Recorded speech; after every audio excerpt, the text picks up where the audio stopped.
Get to know about the latest events at Far East Broadcasting Company Philippines in its mission of communicating the good news of Jesus Christ on air, online, and on the ground.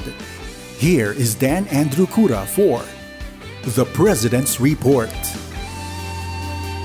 A picture paints 1,000 words. It's amazing how pictures could vividly capture memories and stories in a snap.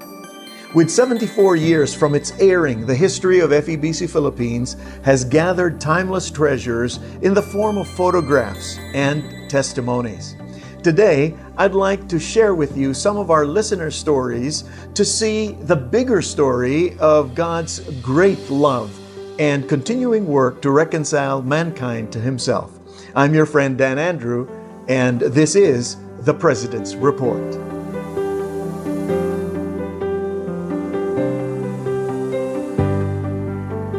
I'm sure that many of our longtime listeners remember this song very well.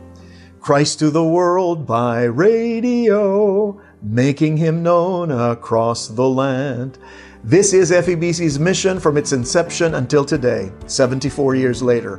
Following the Second World War, radio was the leading technology and a prized possession in many households, making it an effective tool for reaching more people across vast distances. But we wouldn't really know who are listening to our broadcast unless they come forward and tell us. Listeners have shared the impact of the broadcasts in their lives through letters, photographs, and personal visits to the station.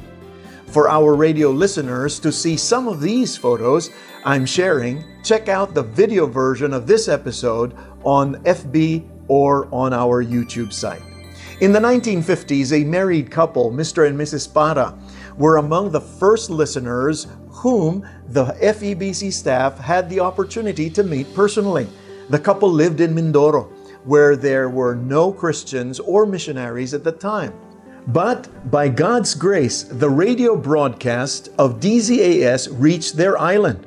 Upon listening to DZAS for about a year, the couple shared in their own words, and I quote, "The Spirit of truth came upon us," end of quote.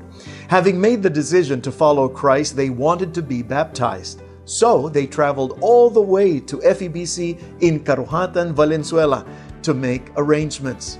There they met the first FEBC President Robert Bob Bowman and DZAS Director Max Atienza.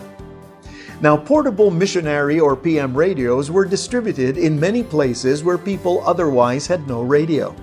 In the 1960s, one of the recipients of the PM radio was Mr. Feliciano Paano. Feliciano was a believer and a faithful listener of Damdaming Bayan, Heart of the People, a program of DZAS. He contracted leprosy and had to retire to the Colyon leper colony in Palawan. While he stayed there, he listened to the PM radio delivered by the local workers of the American Leprosy Mission. Towards the end of the 70s, thousands of letters started pouring in to FEBC from China. By that time, FEBC has continued broadcasting to China for about 30 years, and this is because the airwaves still reached the people when the country closed off its gates against foreign missionaries. Each letter bore accounts of how God used the broadcast to minister to them during their many years of isolation.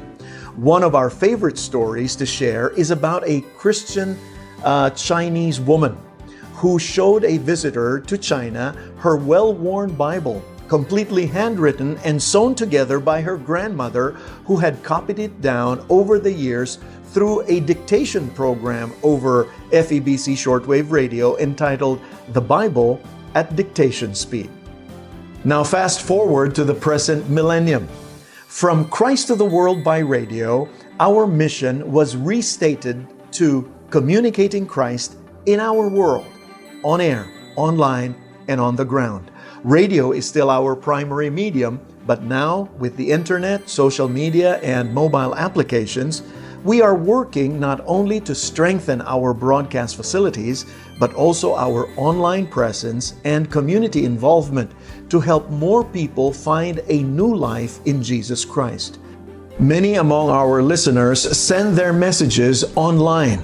and tell us that generations of their families have been listening to FEBC's broadcasts.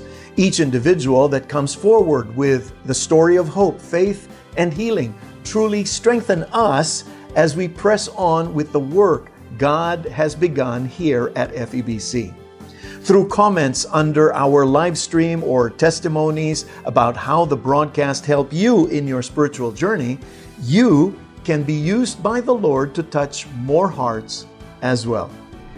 Now, before I go, I'd like to invite all our listeners in Cavite and nearby cities south of Manila to come and join our FEBC Friends Fellowship on Saturday, June 25, 10 o'clock in the morning at Christ Commission Fellowship, Imus, Cavite.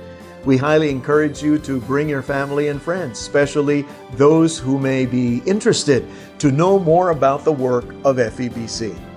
And for more details, please visit our FEBC Radio Facebook page or email us at info@febc.ph. We'd like to see you there. Thank you so much for tuning in. I'm your friend Dan Andrew for The President's Report. Now always, do stay safe and God bless you.